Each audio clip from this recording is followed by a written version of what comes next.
Welcome everyone, I'm Diane Nussbaum from Diane's Patisserie.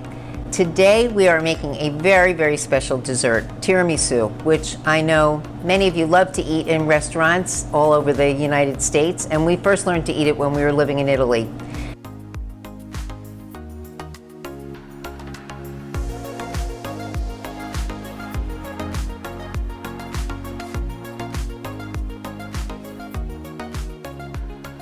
Tiramisu means pick me up because it's made with espresso coffee, usually some alcohol as well, mascarpone cheese, and I use some cream cheese too to give it a little bit more stability, and some gelatin. But first we have to make the ladyfingers that go around the outside of our dessert, or you can make a sponge cake. We're using our ladyfingers to do both jobs just to make the process a little bit easier.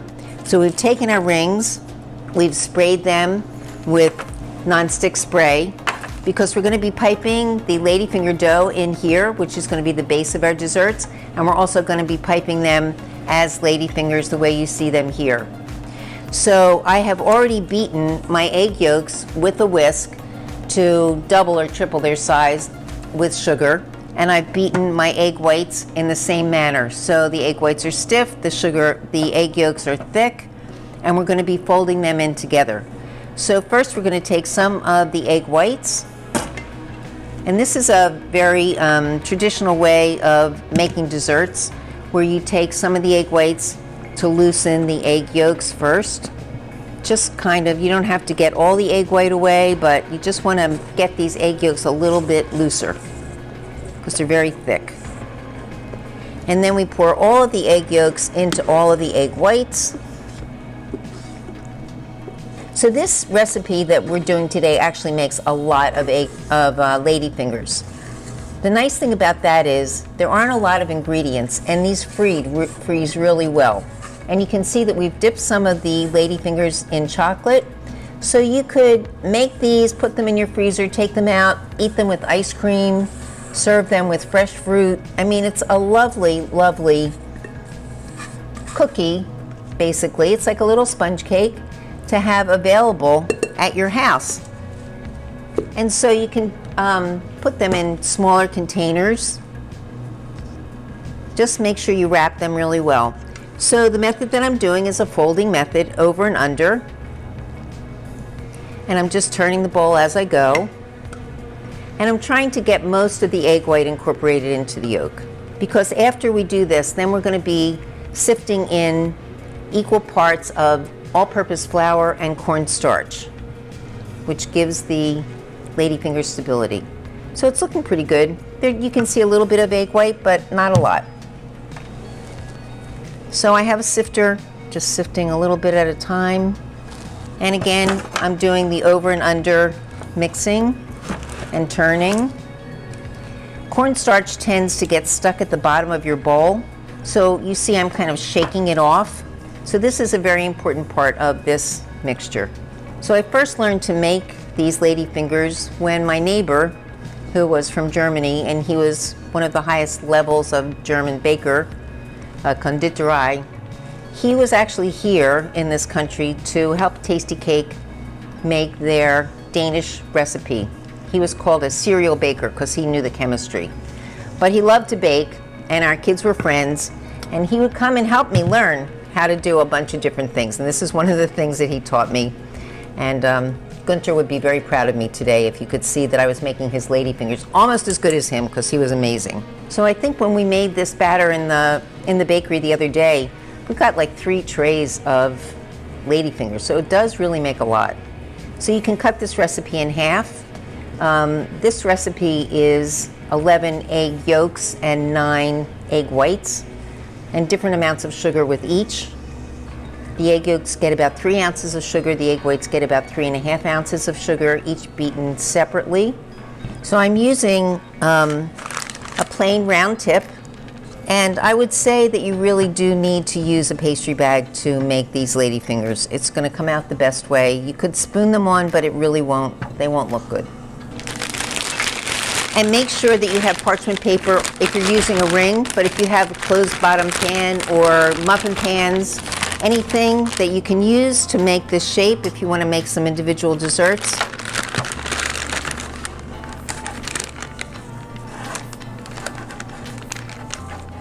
So I'm going to pipe a little bit in the bottom because this puffs up, so you don't need to put that much. And always remember to spray your pans before you start. And have your oven preheated to 350. And the Ladyfingers only cooked anywhere from 12 to 15 minutes in your oven. They go very fast and they get nice and brown. So we're filling up the bottom of our ring. So this ring size is one size smaller than the ring it's going to eventually go in because we have the Ladyfingers lining the outside. So if you make it in the same size as your pan, you're going to have to cut away some of the cake. So let me just put this up here so you can see. So I'm just, like you would pipe an eclair, doing the same method of an up and down movement. Just maybe one more. And then I like to put a little bit of confectionery sugar on the top of these. It gives it a little bit more stability as well. And if you have a little extra batter, you know, you can just sweep it away. Don't worry about it. They don't have to be perfect. They're delicious. That's all that people will care about. All right, we're going to put these in the oven. And then we're going to start on our tiramisu batter.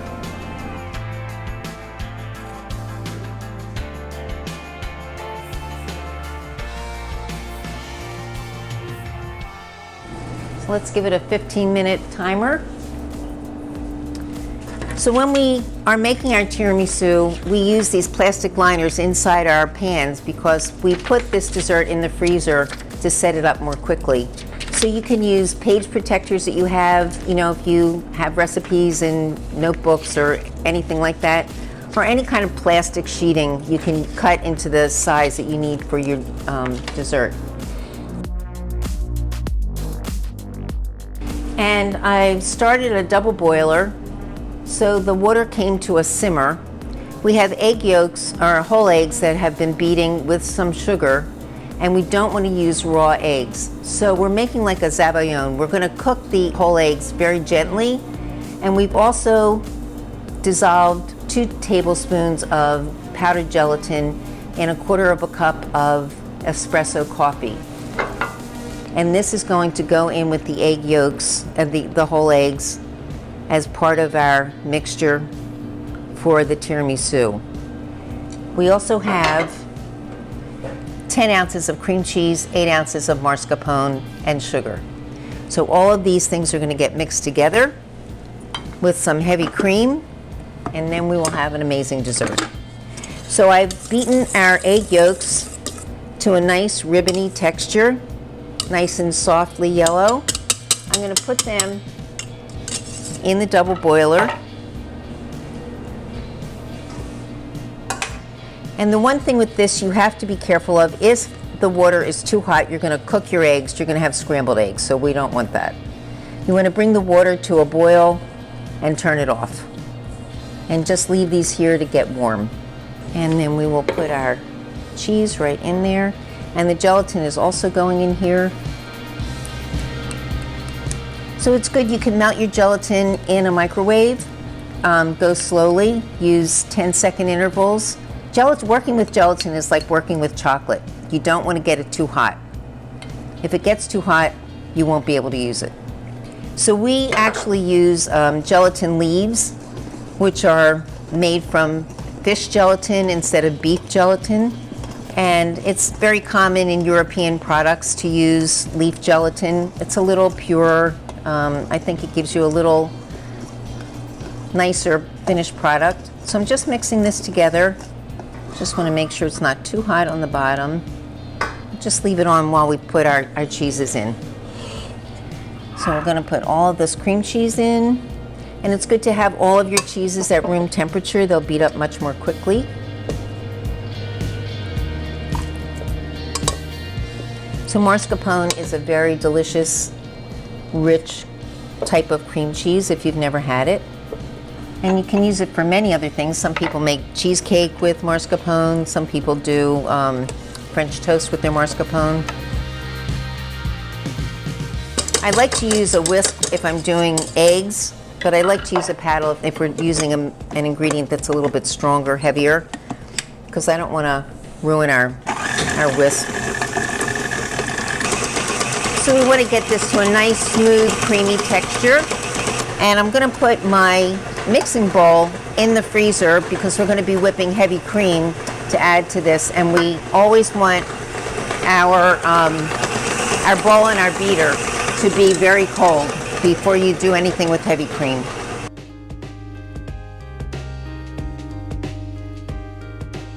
So just like when you're doing a custard, you want these eggs to get a little bit thicker. And so the term is coat a back of the spoon. So you can see if you can draw a line through the batter and it holds. This is holding pretty well. They're at a good temperature. So I'm going to take this off because I don't want it to be too hot. But again, you know, this keeps you from having raw eggs in any product that you're making. And in today's world, we're very conscious of that. Previously, people would make a lot of desserts with raw eggs, but we don't do that anymore. We've also made a soaking syrup of equal parts sugar and water, which you put on the stove in a pot and bring it to a boil and let it boil for about 3 minutes, 3 to 5 minutes. That's called a simple syrup. And then we have added espresso coffee and some creme de cacao to brush on all of our cake layers to make our dessert. So we're almost getting ready to put everything together. It's coming together very well.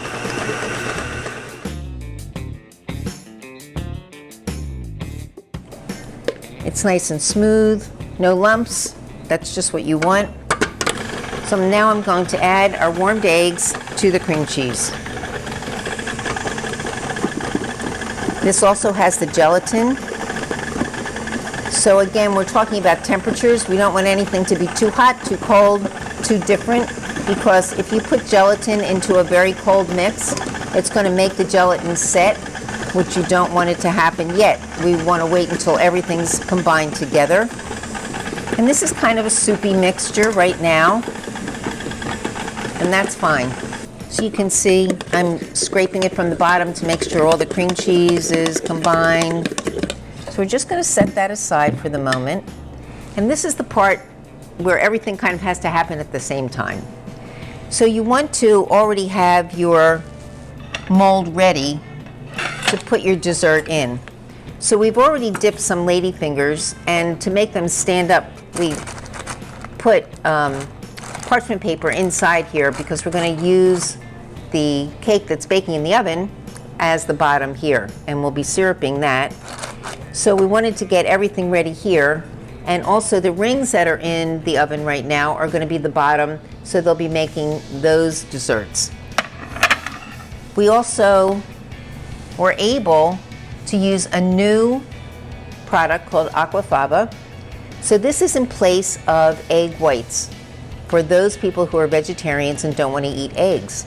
So we were able to mix the Aquafaba, which is actually the liquid that's in chickpeas.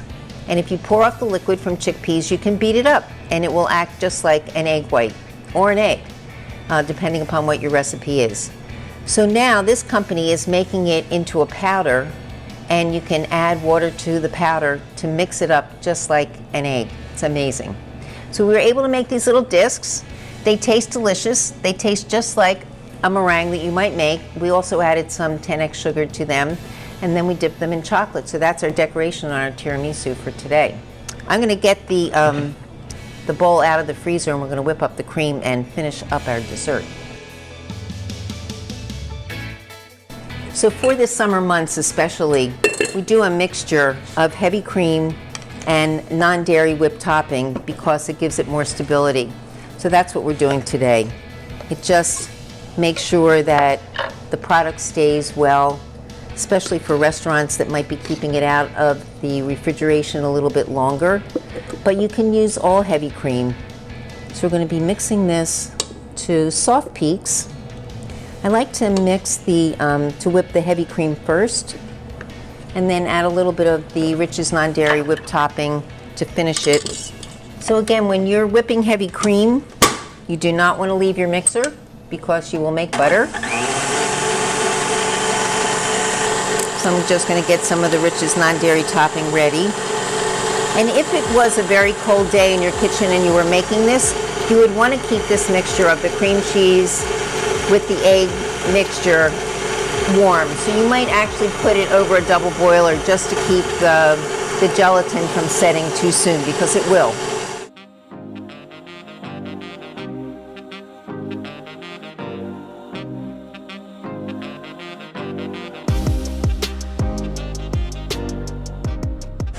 And if you don't want to use Ladyfingers at all, you really don't have to. You can just make this in some kind of a casserole dish and put sponge cake layers, or you can buy Ladyfingers in the supermarket if you would prefer to do that. So we just took our Ladyfingers out of the oven. They're looking very good. I'll show them to you in a minute. And our cheese mixture has cooled down so that we can now mix it with the heavy cream. So we're going to mix a little bit of the heavy cream mixture with cream mixture to start. Again, to temper things, to make sure everything is going to work well together. That's why it's really nice to have two bowls with your mixer. It's kind of a luxury, but it really is great if you're doing a lot of baking. And now we're going to put this back on the mixer and pour all of the cream mixture into the heavy cream mixture. It's coming together very nicely. This helps the heavy cream get to the proper consistency, and also all of the cream cheese mixture is nicely smoothed out as well. Sponge cake mixes out of the freezer. Just going to mix it a little bit by hand. So you can see it's not real soupy, but it's like a nice consistency, but that's why you put it in the freezer to let it set overnight, or for a few hours at least. But I would recommend, if you're making this for a party or something, definitely do it the night before or the day before. So it has a very good start and you don't have to worry about it. It smells very coffee, very good. Let's go get our molds. So we have this mold, which is an 8-inch ring, and we bake the cake in a 6-inch ring. When we get the 6-inch cake, we're going to put it in the center here. This is just holding the Ladyfingers in place, and we already dipped these Ladyfingers in chocolate. We didn't do the same for that one. So when we finish both, you'll see both, and you can decide for yourself which way you like it better. So we have these rings and these pieces of sponge cake that baked nicely. In any case, we're taking off the 6-inch ring, and now we'll take the 6-inch cake, take our sugar syrup, and syrup this very nicely on both sides. We found our plastic strips, and right now we are in the process of putting the Ladyfingers around the sponge cake. And you have to make sure if you dip your Ladyfingers in chocolate, you put them all in the same direction. So once you put your ring on your cake board, then you can start loading in the Ladyfingers, the sponge cake, and I'll show you in just a moment how this looks. We also have a plastic liner inside this ring. The reason for doing that is because when you put it in the freezer, this plastic ring will help you slide it out of the ring very, very simply. Even if you have a spring-form pan, you can use that.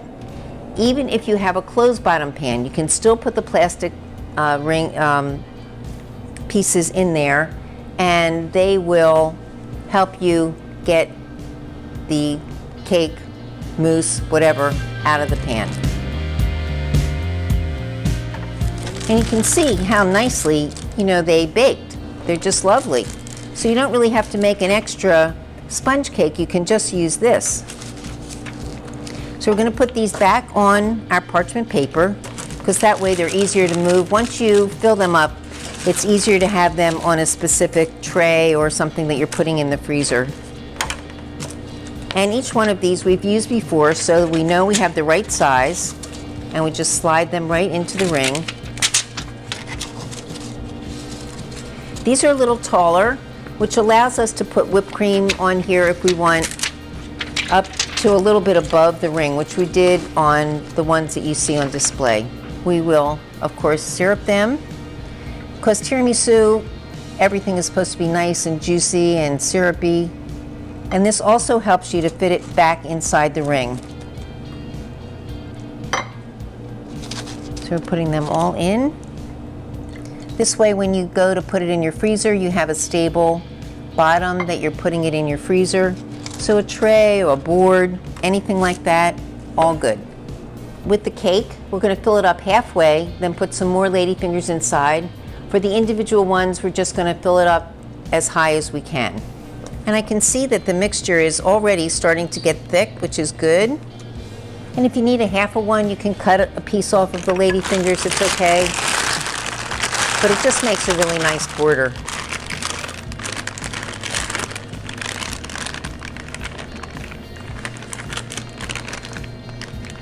So I'm going to pipe the individual ones first. And using a bag really helps you to see how much you're putting in. And using this star tip really gives it a really pretty texture when you look at it. And because this is so loose, that's one of the reasons that it's really good to get it into a freezer right away. So I filled it about halfway up. We're going to use a few more ladyfingers inside. And having them dipped is really nice because then you get another little taste. So I'm putting them dark side down so I can syrup this open side. And I'm just putting them all the way around, and then a few in the middle, and then a little syrup.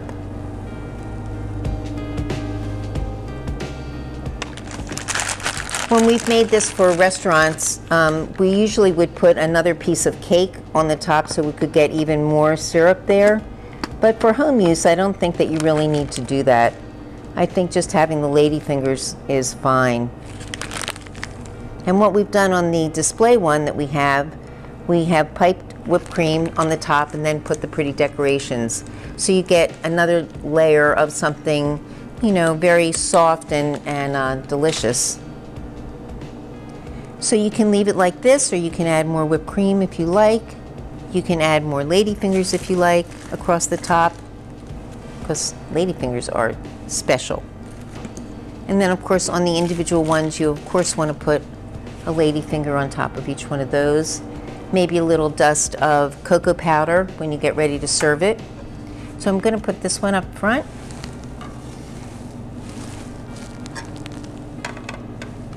And of course you can whip some more whipped cream to put on the plate as a decoration, or another ladyfinger. And you have to try these really fabulous little meringues. They're so much fun. So usually 1 or 2 ladyfingers per serving when it's in a cake like this.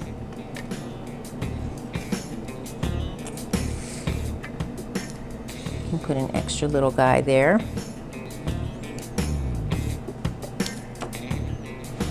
And I think that you will agree this is a fantastic dessert. A little bit more work than your average, but I think well worth it in the end. You can see the individual ones that we've made that have some whipped cream around the edge. You can see the extra ladyfingers that we've dipped. All of the ingredients that you need, not that many, but you have to be careful as to how you make them. Also in the summer in a hot kitchen, you can curdle this dessert, so you have to be very careful of temperatures. So I just whipped up some nice whipped cream so that we can finish off our dessert. So I'm piping just these very lovely little rosettes of whipped cream right around the ladyfingers. A nice big one in the middle. I like to leave a little space so you can see what the dessert looks like. And then of course on your plate you can do a nice rosette of whipped cream as well. And then our ladyfingers that we just made came out quite well. So you can see they're nice and toasty, and I'm going to put some whipped cream on the individual ones too. They're nice and spongy. They're very light and delicious, so I know you're going to enjoy them. And then we'll do a little whipped cream around our individual ones as well.